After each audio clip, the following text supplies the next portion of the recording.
This is a Fox News Alert, and we are 5 days out of Iowa and less than 24 hours from the Iowa caucuses. And tonight, we're going to speak with Texas Senator Ted Cruz, former Governor Jeb Bush, Governor John Kasich, and New Jersey Governor Chris Christie. But first, Senator Ted Cruz just issued moments ago this challenge to Donald Trump. I'm going to propose a venue, Western Iowa Tech, Saturday night in Sioux City. We already have it reserved.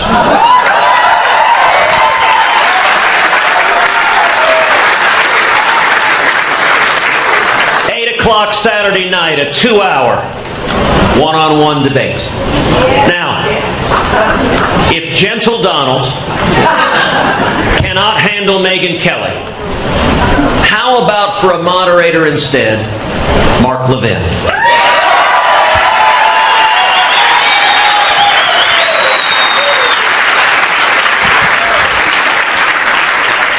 Or if he doesn't like Mark Levin, how about Sean Hannity?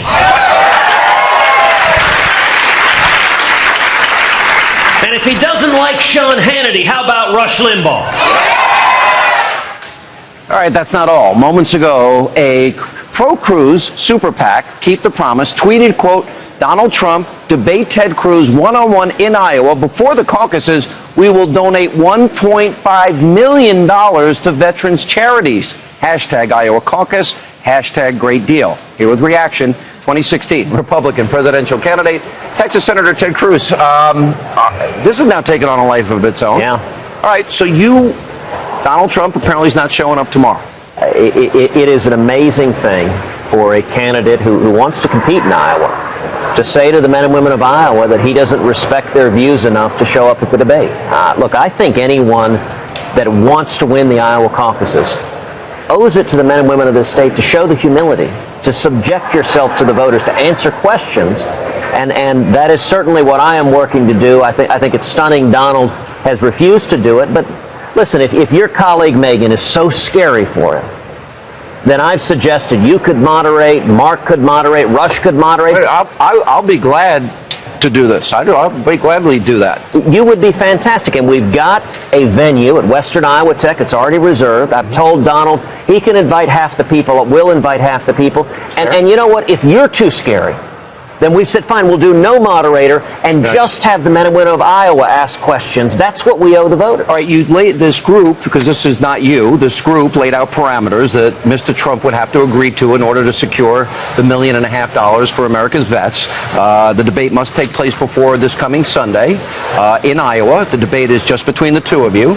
The candidate, you guys get to pick the moderators between yourselves, and the debate is only 1 hour long.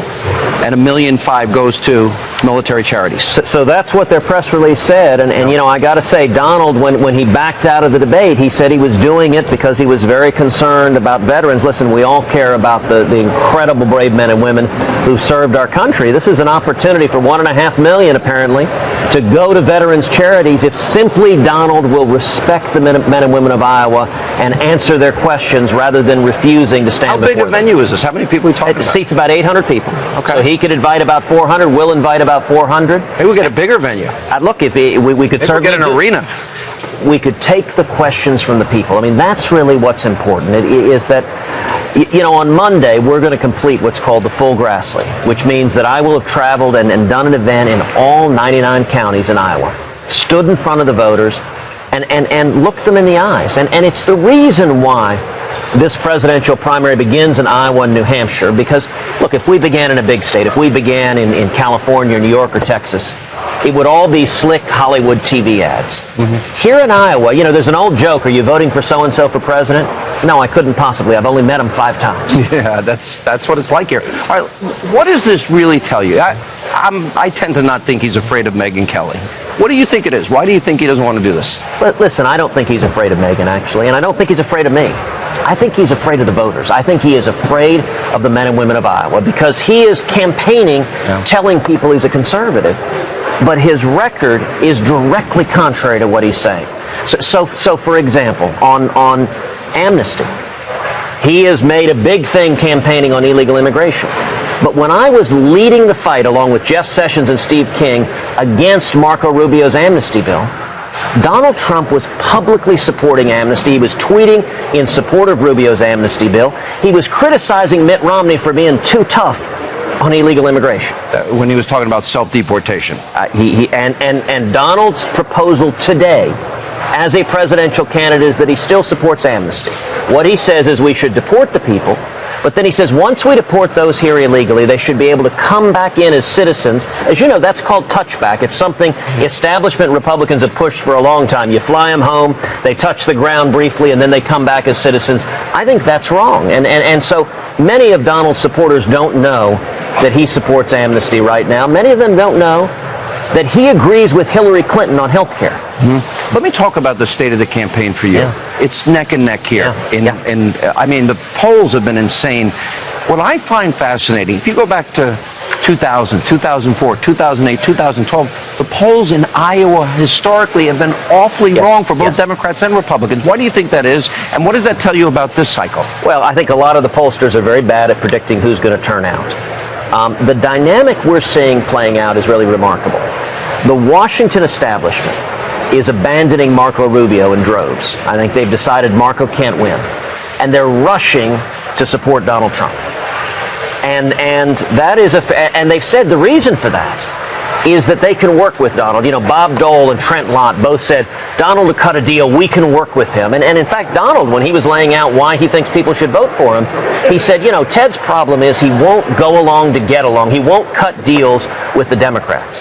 Now, I got to say, as I've campaigned all over the country, I haven't met a single Republican who says the problem with Republican leadership in Washington is that they need to cut more deals with the Democrats. People are frustrated with the betrayal. And what we're seeing on the flip side is conservatives are uniting behind our campaign. Dr. James Dobson is supporting our campaign. Congressman Steve King, the strongest conservative in Iowa, is supporting our campaign. Bob Vanderplots is supporting our campaign. Just yesterday, Tony Perkins, the leader of the Family Research Council, is supporting our campaign. Rick Perry is supporting our campaign. And it is extraordinary to see conservatives uniting. This is providing a clear choice to the men and women of Iowa. What happens if you win Iowa and you're showing the potential you could?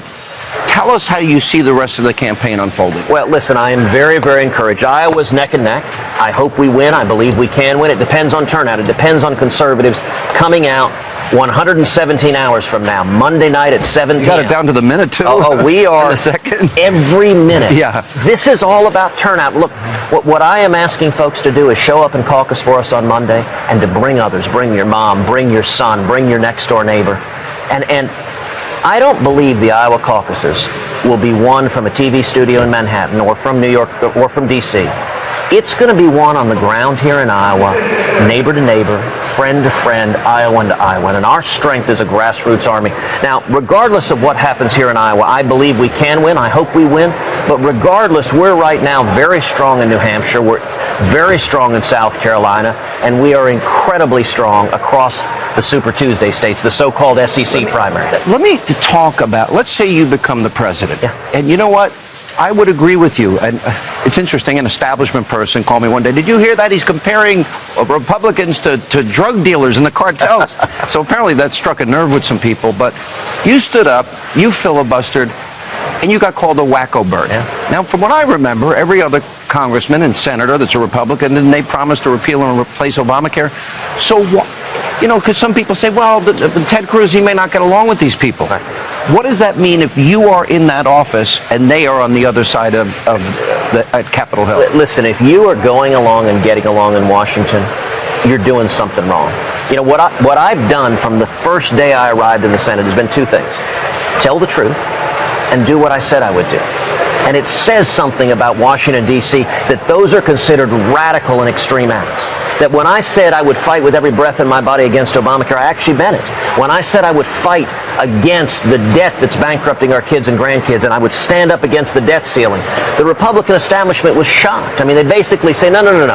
That's what you say to the voters back home. You don't actually do it. They actually say that to you? Just about.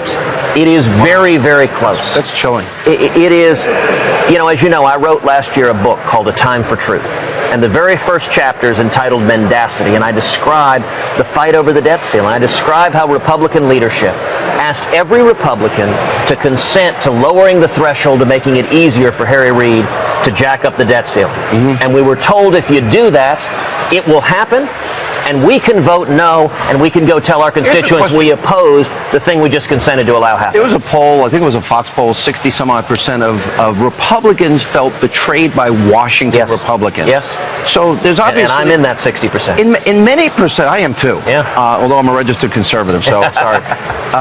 My question is, did they not create this insurgency year in that sense?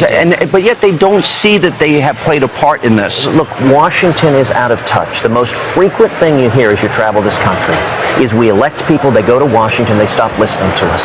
They're not listening, they're not doing what we say. You hear this from Republicans, from Democrats, from independents, from libertarians. You know, Sean, almost every day at events across this country, I have people come up to me who say, I'm a Democrat. I voted for Barack Obama, and I'm with you now. What we're saying doesn't make any sense, and I want someone who will tell the truth and will stand up for the Constitution.